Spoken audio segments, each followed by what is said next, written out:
104 voix pour, 4 voix contre. C'est à la quasi-unanimité que l'Assemblée parlementaire du Conseil de l'Europe a condamné cet après-midi le régime syrien de Bachar el-Assad. Les parlementaires marquent ainsi leur soutien au plan de paix des Nations Unies.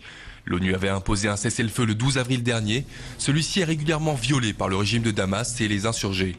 Ainsi, depuis le début de la révolte, il y a un peu plus d'un an, ce sont 11 000 Syriens qui auraient péri. Pour Pietro Marcenaro, rapporteur de la résolution, le vote du jour au Conseil de l'Europe dépasse la simple valeur symbolique. Vous avez dit symbolique, moi j'ai dit politique.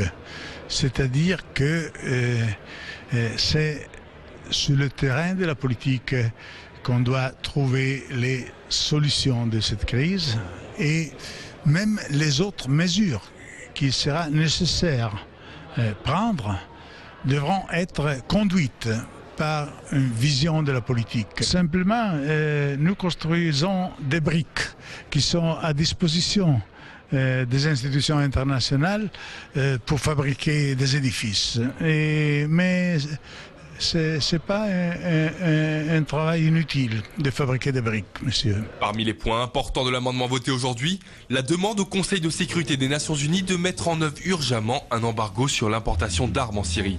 Une résolution à laquelle s'opposent la Chine et la Russie. Cette dernière a tenté aujourd'hui de supprimer la mention de la résolution européenne.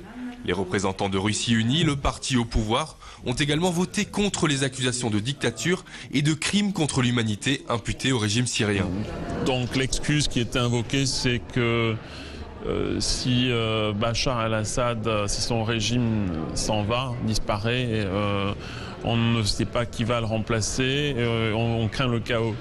Mais ça, c'est une excuse qui en vaut une autre. Je ne suis pas persuadé que ce soit le vrai motif de l'opposition. Mais en tout cas, il est certain que sur le terrain, ça allonge la liste des victimes puisqu'il n'y a aucun secours apporté aux populations civiles par les autres pays de la communauté internationale. Hier, le médiateur de l'ONU, Kofi Annan, a plaidé pour un déploiement rapide de la totalité des observateurs chargés du respect de la trêve en Syrie. Ils sont une quinzaine actuellement, leur chiffre pourrait être porté à 300.